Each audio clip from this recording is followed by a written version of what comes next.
Hey guys, thanks a lot for clicking on this video. Today we have with us Prakhar, who has done masters in NUS in Singapore. But before that, he was a Microsoft engineer who graduated from ISM Dhanbad. After doing his masters, he got a job in PayPal Singapore, and now I and Prakhar are colleagues. Prakhar will tell us how he used to manage his money during his master's days, why you should pursue masters in NUS Singapore, and he will finally also tell you what are the job opportunities in Singapore. So let's welcome Prakhar Gehlot.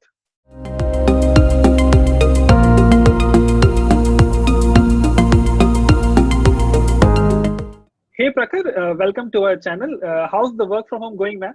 Oh, work from home is going great, man. I mean, I might gain 20 kgs right about here, but at least I get to Mhm. sleep for 2 more hours. And, I mean, at the end of the day, it's all balance, right?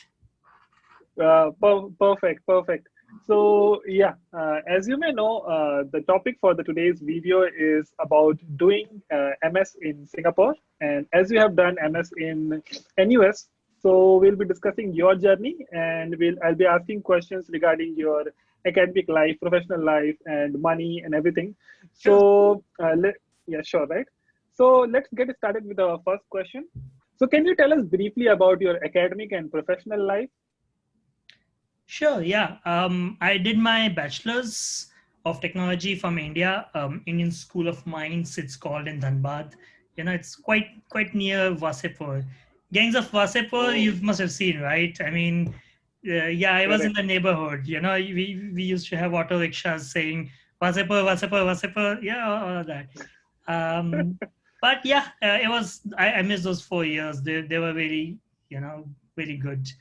I went after that and did for 3 years, three and a half years. I was working in Microsoft at Hyderabad, and that was Great. also amazing. Yeah, it was quite a big center and quite good.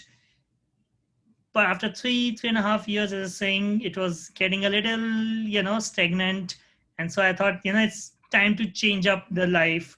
So I just dove head first, into all the admission processes, everything about masters. I really wanted to do this master, and so Oh, I landed feet first in Singapore. Here we are. oh, amazing. Okay, so that's a great introduction, Prakhar. So let's get started with the real questions. Wait, So, what was the reason for going for MS? Like, what was your reasons for going for MS? what was my reason? I think I'd say मेरे तो खून में है, it's in my blood because both of my parents, they are PhDs, they are doctors, okay. But I think it was also something to do with the fact that I wanted to learn more about a lot of things, right? I mean, bachelor's was good, but after 2 3 years, it was kind of feeling stagnant, and I was really interested to know more deeply into it. So, one day I just woke up and I realized this is it. If I don't go for masters this year, then that's it. I'm never gonna go.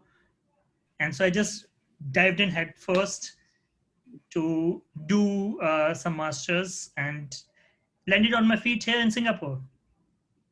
Okay, so when you say do some masters, so you must have applied in a lot of universities, right? Because looking at your caliber, you wouldn't have applied in some substandard universities. You would have applied only the top universities. So can you brief about your journey? Like, But how did I you mean, land up in NUS Singapore? sure. I mean, I wouldn't call any university substandard, right? Every university's got its own points. But I was really looking at, those. I was looking at the rankings, to be honest, right? You've got all the top universities over there. So I think I applied to about 4 or 5 in US. The bigger names. Which, to be honest, I'm not surprised that I wasn't invited there. I mean, CMU, MIT, Caltech, Georgia Tech, all of them are awesome. I applied a few in Europe, one of them being the Zurich, ETH Zurich, right? I mean, that was my dream university, to be honest. If I would have gotten Quite there, ambitious. yeah, I mean, Switzerland, come on, dude. But, Yeah. in Asia, NUS was one of the best universities, and I think it was top 10 in the world when I was looking at it. So Mm. definitely, not to mention that it's like 6 hours away from home. So that's always a good point. That's why I think I applied to all of these. Finally, it so happened the stars aligned towards Singapore. So Yeah, here I am. correct, Yeah, correct. So yeah, that's what we call destiny and planned destiny, I would say. plan. So, moving to the next question. So, can you tell us about the application process and the requirements for getting into an NUS? Application, yeah, sure. So I think when I was applying, right, I kind of looked at all the universities that I wanted to apply and I kind of pooled the requirements so that I can get it. So you obviously need transcripts from your university. If you're applying to many, just get 10 of those. Then for NUS specifically, you need basically two things, right? Not two, I'd say three. One being a proof of your aptitude. So for that, you go for either GRE or GMAT, or I think if you've given GATE in India, which is quite popular, I think those scores are also accepted in NUS. If you've given GATE, it's good enough. More you can find out on the web page, the Hmm. requirements page of the website. Yeah. The second thing is English aptitude, so English proficiency, sorry. So if you've uh, studied from a university which has an English medium of communication of study, so that's brilliant. I think then you probably don't need any other proof, but I think you may need to have a chat with, send an email out to NUS's official office of admission to find out how they would accept the proof of English language Hmm. medium. If not that, then Hmm. you've got TOEFL or IELTS. So for my part, since I was applying in all of these universities, I did GRE and I did TOEFL. So that kind of covered almost everything. And obviously, the third thing is your statement of purpose, which I think every college needs. So really, I mean, as long as you are good in these three things, it should be good. But you have to remember one thing though: GRE and TOEFL, they are what I would call qualifying examinations, which means sure, it's good if you can get like 340 out of 340 in GRE, right? But it doesn't matter. Like even if you get like 330, but you've got some really good recommendations from really good professors, or and not all- and a good statement of purpose, I think that can go a longer way. So that Okay. helps even at NUS. That's Okay. that's So, how you would so apply. one And also one one last thing, question here. sorry to cut you off. Keep your eyes on those last dates. You really don't want to be 2 days out and you have to call your professor to send you a Hmm. speed post with his signed letter of recommendation, which happened with me. So don't do Yeah. that.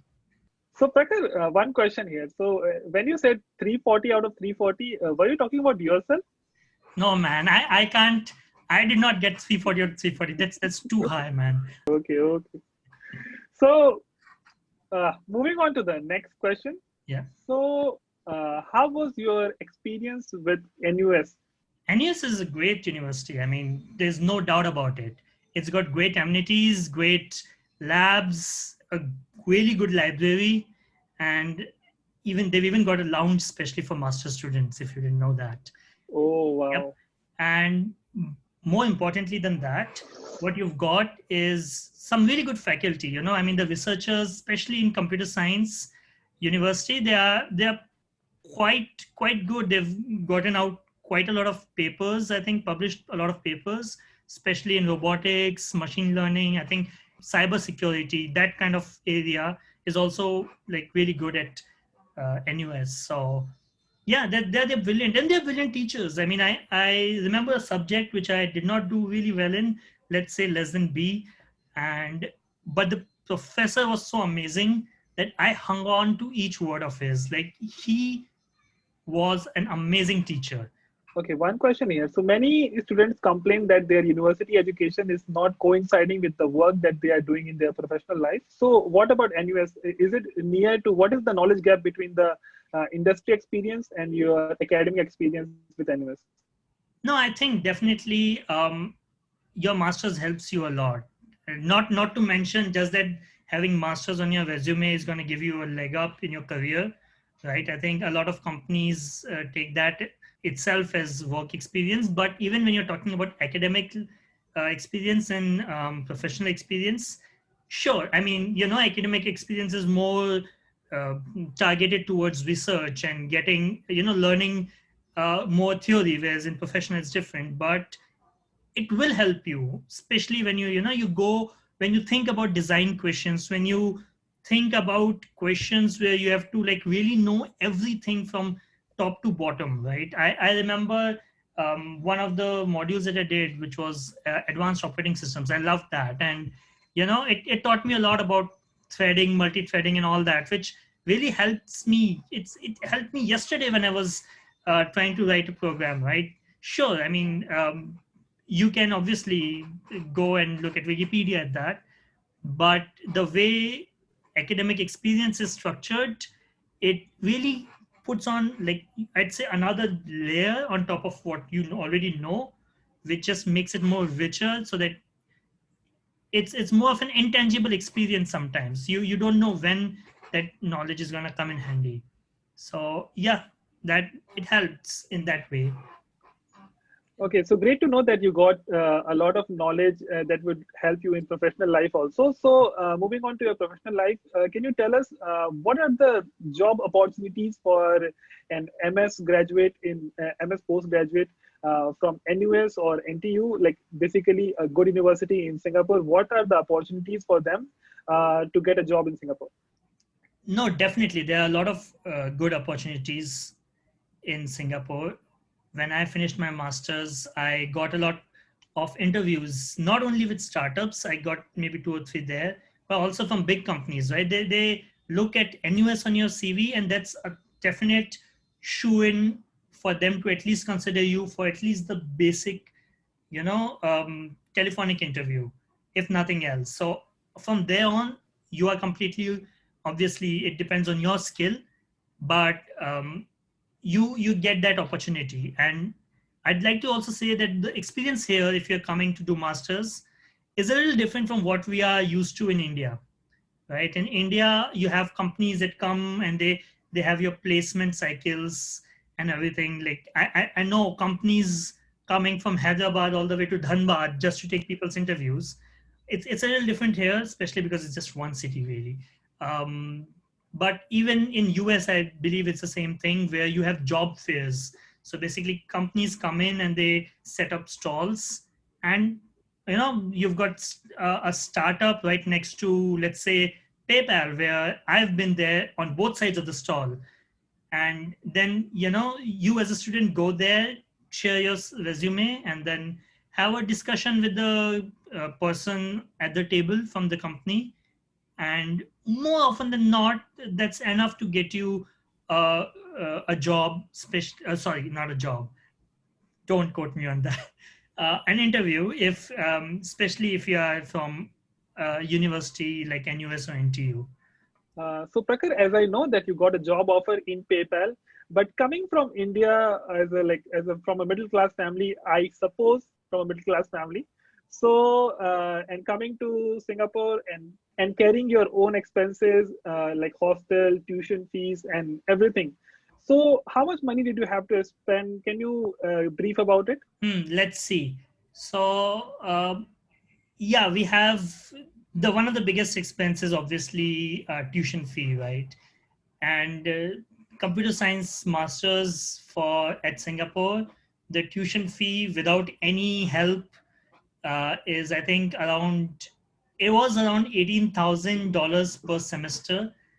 Let's call it even 19 just to be sure. So 55, 56,000 for 3 semesters. So that's a good thing about NUS and maybe other colleges also, is that if you can finish your masters or whichever course you're doing within less semesters, you pay for only those many semesters, right? So that way, for 3 semesters, I pay around maybe 55,000. Other than that, another one is living expenses. So living expenses in Singapore, yeah, it's a little expensive, definitely. Right now, the room that I'm living in, it's just me in one room, and 3 people in the house. I'm paying around maybe somewhere around $700 to $800. But as a student, especially if you get a hostel in NUS, which might not be the easiest thing for a master's student, but if I did get in one semester, and that was around $2,000 for 4 months, right? So that's around $500 a month. Or if you don't and you look, you might have to look outside. So it comes around that range. If you want to share a room with someone, it might be even lesser. Maybe around, maybe you can get around $300, $300 to $500 if you're sharing a room with someone. But they are obviously give and take. I remember my first semester, I was sharing a room with a guy who loved Honey Singh songs, especially when I was trying to figure out how to do graph algorithms. So to each his own. Other than that, your food expenses. Now again, if you're a student in NUS, you might be able to do it within like 300 to $400 in a month. And obviously, if you like, going out to eat. So going out to eat here, especially Indian, is really expensive. And this is coming from a guy who like really loves North Indian food. So yeah, it's. But I think considering the food and the living expenses, I think within $1,000, you can get by. And if you strike good deals, maybe you can get it down to 700, 800. No, yeah, so there's that. And obviously there's transport, which is something that I love about this city, that you can really go from any point to any point if you've got enough time. And it's pretty cheap, so you can probably get around the whole month in about $100. So, Prakhar, I think there are a lot of numbers in your answer. So let's consolidate it and give an estimate to a guy who is preparing from India and coming to NUS or any university in Singapore, that how much budget he should keep for his studies in INR.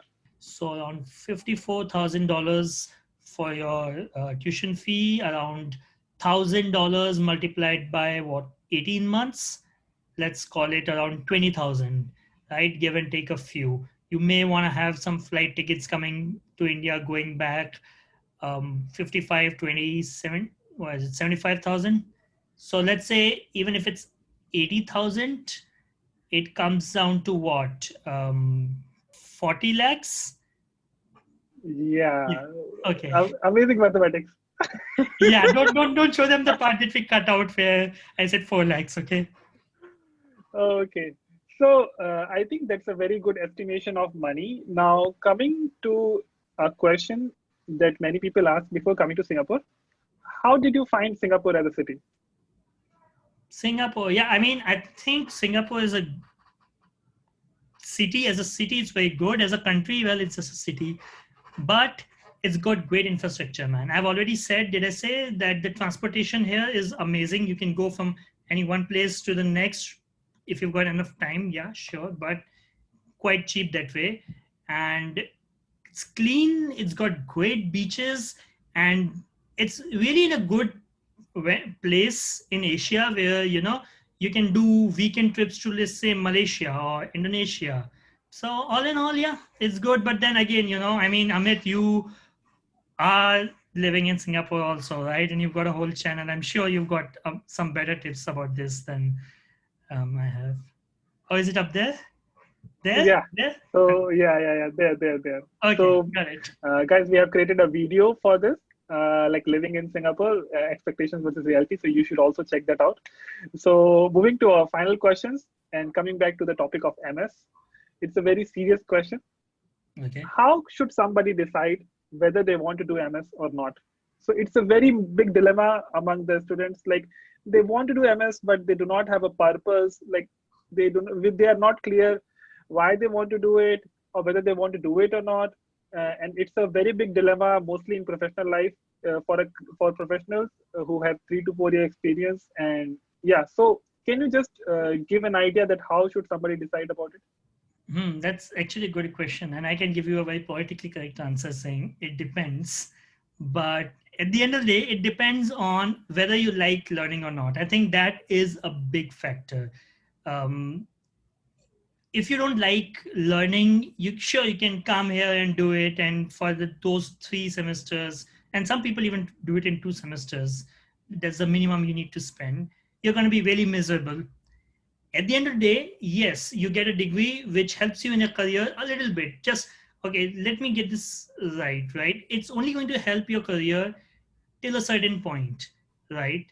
It's not that when you're starting off, it helps you, yes. But it's not like this degree is going to, you know, be that relevant 3 or 4 years later in your career. What's going to be more relevant is what you learn and how much you experiment around. Like, you get different modules, you get to do projects, you get to learn more about it, right? So I keep coming back to this word learn, and that is actually true. If you don't want that, if you don't like that, you don't have to do masters. You can learn a lot of what it is. In fact, you, like the 2 years that I spend learning, you can spend those 2 years getting more raises, and maybe you'll come at this almost the same point as someone who's done his MS and restarting the career. Career. So that's an important thing to keep in mind. Of course, I mean, as we've just discussed, money plays a big factor. So if money is a factor, you may want to think about it, whether MS is really worth it, because you can survive and be successful in any professional life without masters.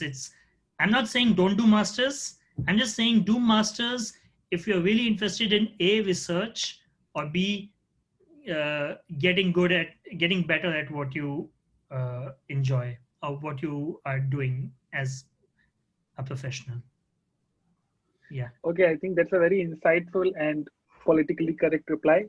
So thanks a lot, Prakhar, for sharing your NUS MS experience with all our viewers. I would like to ask you to promote our channel with your family and friends, with all the viewers that are watching. Please ask them to like, share, subscribe, and follow us. तुम्हारे दोस्तों का सबका promotion करेगा दे. All right, yeah, sure, definitely. It's been a pleasure, Amit, to see your channel.